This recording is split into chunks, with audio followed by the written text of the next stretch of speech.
Hi, we're back here at the Forex Expo in Dubai, talking all things GCC. Stocks in the Middle East certainly becoming more popular at the moment. I've got two people here that know a little bit about it, so we're going to be able to talk about what's interesting in terms of stocks, sectors, the potential move away from potentially US assets to try and diversify. And to talk about this, we've got Tony Cross here, and that is from the Armchair Trader, right? And we also have John Murphy, who is our Chief Commercial Officer at Rostro, which is the sort of overall parent company for Scope Markets. You're currently based out here in Dubai. So is this something that you see clients progressively moving towards? Is this something that clients within the region are interested? Do you see much interest from other parts of the world? Yeah, I think naturally people are, right? They like to trade things they can see, out here especially.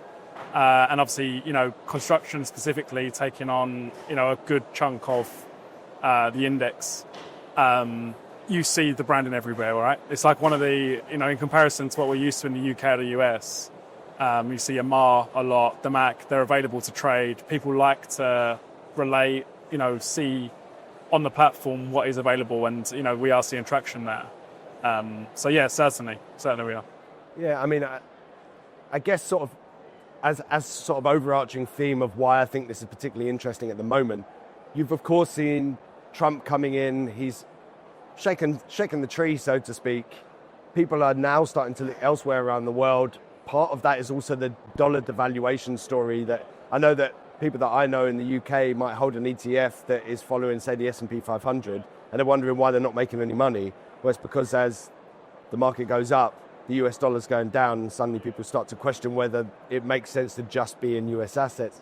Of course, over here, right, the dirham is pegged to the dollar, so you also have that same effect. But it certainly has created a narrative where the sort of US exceptionalism story is perhaps not as clear-cut as it has been in the past.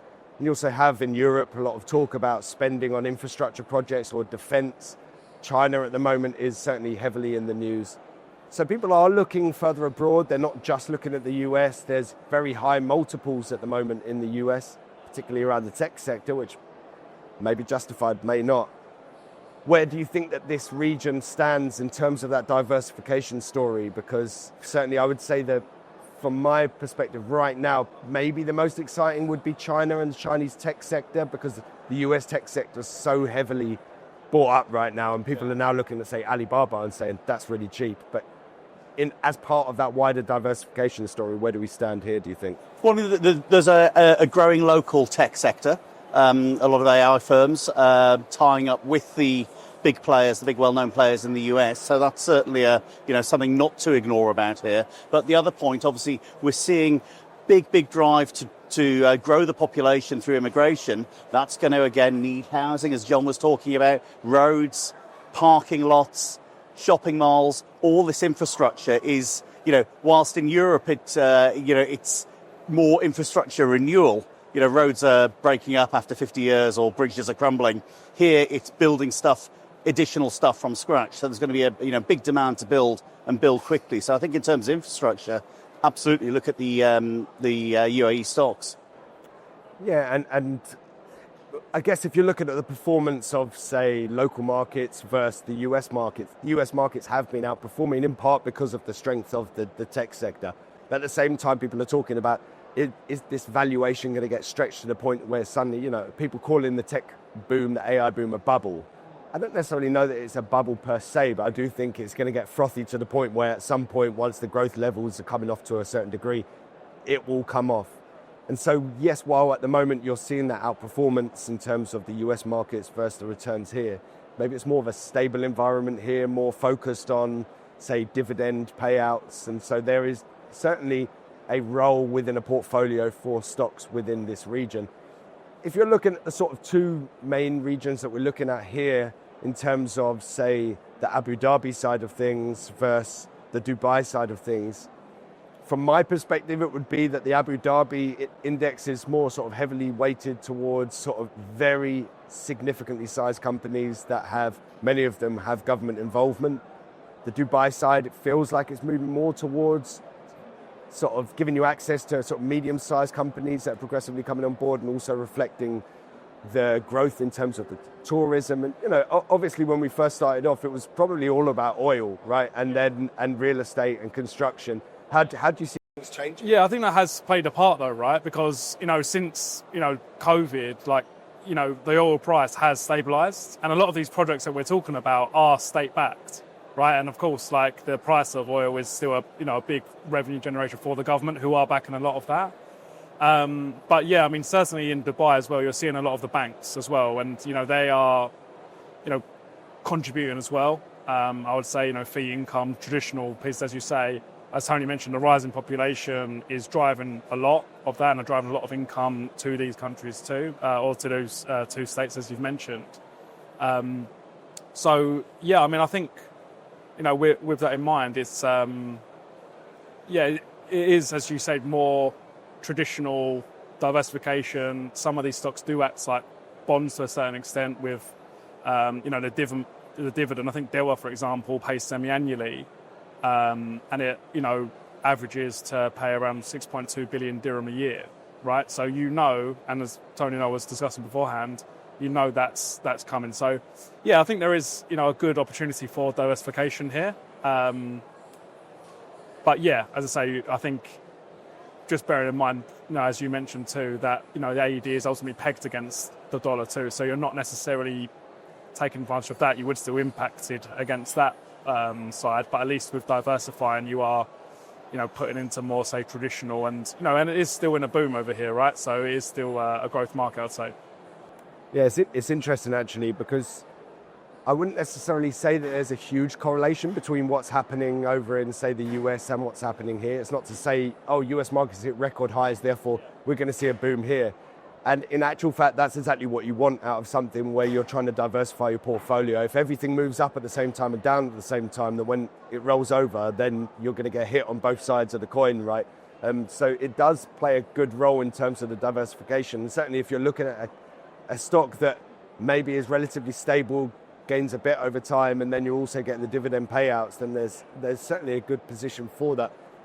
Do you think that, from your perspective, I know that you follow some of the sort of new entrants into the indices and things like that. Do you think that it's becoming more sort of interesting and sort of a wider array of companies within the space now? I think there's definitely, over time, having watched the market as a whole and also some of the individual stocks, definitely seeing a normalisation in behaviour. When I started following this about 18 months ago, it seemed far more fragmented. Whereas now, the paths seem to have smoothed out a lot. I think there's still a lot of untapped money coming in, which of course has... we'll always support the bid. It's always going to go up and up and up, because if you've got people, they're not cycling out of one asset into another. They simply go from cash into stocks. Then you've got the supply-demand equation. So you're always going to see that. The IPO market out here has been fascinating. One, it's been happening, where it hasn't especially not in the UK, but really across much of Europe as well. But then also the way that they are massively oversubscribed, but clearly priced properly. So you're seeing a massive oversubscription, maybe 2-3 times oversubscribed, but there's not then a mad scramble to get in on day one. People have to go, well, that was the price, so then we leave it there, and you get a fairly normalised trading behaviour thereon. So no, I think there's lots to take from that. It's probably still fair to say it is a maturing equity market, but it's growing fast. Yeah, I think it was just last week that the UK dropped out of the top 20 markets in terms of IPO value. And I was sort of looking into that, and I think part of that comes down to the fact that if you're an English-speaking company, a lot of the time you just try and go to the US as higher valuations. This region would have greater control of companies that are sort of more focused around the Middle East and alike, in the same way as you might perhaps buy a bank on Wall Street. But then if you're looking at Islamic finance, you're not going to be looking at Wall Street, right? In terms of the IPO market, again, you're talking about it being properly priced. I've certainly seen plenty of IPOs, UK, US, you name it, where people are getting absolutely battered. The moment the IPO happens, that's the peak of the market, and then it just drops off since then. it certainly sours the taste of the investor that thinks that they've been completely done over, essentially, because they think that this is essentially there to line the pockets of the people who are IPOing it, whether it's the banks or the people selling the shares within the company. But I guess, from my perspective, if you're looking at these companies that are coming onto the market and IPOing, would they generally be sort of mid-sized companies? Would they typically be the smaller companies? Do you think it's beneficial to perhaps get into the big companies because if it's state-backed, then you have some element of security within that? I mean, what's interesting is the way these come to market as to how much is actually going out in the free float. That you've got some of the state entities that only 10% actually goes into the free float. The states still own 90%. But and I think that's interesting, especially these are utility companies, because we certainly know, I appreciate viewers might not, but the woes of Thames Water and indeed other key utilities like that in the UK, where shareholders essentially taking it private, pulled everything out in dividends and haven't invested in the infrastructure. You've got that underwrite here, but also you look at the way that these companies are structured. They will pay the government an agreed license fee. It's all very well balanced. And the shares, again, we've already mentioned this, but the shares often look more like bonds than they do equities, because you've got that almost certainty over outcome. The government will say, okay, so you can put your prices up by X, or if you can't put your prices up by X, we will cut the amount you need to rebate us by. And this is all in the IPO prospectus. It's all agreed in advance, and the licenses of 25, 50 years to run whatever division you want. So no, it's there's there are definite things like that. So you've got companies like that are very, very stable. I think it would provide a great gateway for someone thinking, I've never invested in equities before.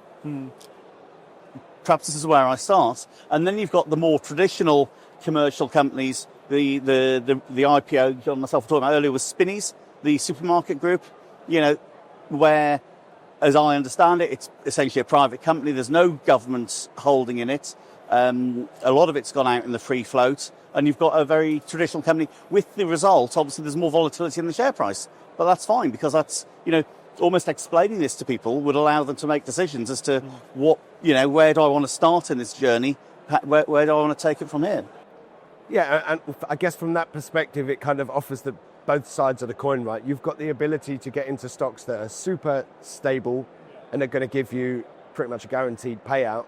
And the flip side of it is companies that give you access to clearly a growing region, right? I mean, at the moment, back in London, there's feelings that this country's going down the pan, everyone's moving to Dubai, right? And the feeling in Dubai, certainly being out here, is this is a great place to be. This is a high growth area, and therefore the idea of buying into a company that's growing into this region is definitely attractive for someone that's, say, in another region that feels like it's not high growth. And also, I think it's worth noting as well that it is very open. So yeah, there are a huge amount of companies that are listed that are state-owned, and that's very clear. But in addition, there is a lot more private investment, and locally private as well. And I mean locally in GCC, but also I think internationally. They're not necessarily biased to local investment funds. So I think that kind of stimulates and gains that momentum to grow that further, and of course gains more traction for underlying clients to also invest and hold their portfolio between sort of higher risk newer IPO companies that we're experiencing, such as Spinneys, but also the more traditional construction companies, your oil companies that are clearly, as you mentioned, relatively stable. Yeah, I guess from your perspective, where would you stand in all this? If you were to invest in stocks in this region, are you more interested in those sort of stable stocks and then trying to sort of balance that off against perhaps some riskier play, maybe holding your Nvidias or something that might gain another $1 trillion over the next 6 months, or do you try and gain? Yeah, I mean, for me, personally, ETFs, and we do offer access to various different ETFs in this region. I think for me that gives you a default decent amount of diversification. So those types that are offered, I think that's kind of where I would stand, kind of as a medium risk investor, if you like. But yeah, for this region specific, for me personally, like having exposure and being here also makes a lot of sense because we're all witnessing it, right? You're seeing the growth, you're seeing the population growth, and obviously that's stimulating a lot of these projects, and they're exciting as well, right? You've got to remember that, like when we're talking about projects and more so, let's say in construction, which is obviously a big driver, followed by the increase in population. They're iconic buildings that are being built. So it is, more so, it's getting a lot more than, your, say, more, it's not boring, but your more say, traditional, building pieces. There's talking about, how they're going to build the next, tallest building in the world and, what company's going to get that project. And of course, you'd want to, pay attention to that really, just naturally. And I think that's what's exciting for individual investors as well as, like, obviously, of course, the large funds that actually want to, get directly involved in it. Yeah, and I mean, you've brought up a great point there in terms of the ETF perspective, because there's those that want just access to a single stock and say, okay, I know that this company is going to be great for me. But stock picking isn't really that easy. Certainly in an environment that's a little bit more stable, maybe it's a bit easier. But I think the ability to be able to take a sort of subsection of different parts of the world and gain access to that is definitely a good point. But that's all we've got time for today. Make sure to join us. More conversations like this here at the Forex Expo. Thanks a lot from my guests, John, and from Tony. My name is Josh Mahony, Chief Market Analyst at Scope Markets. Thanks a lot.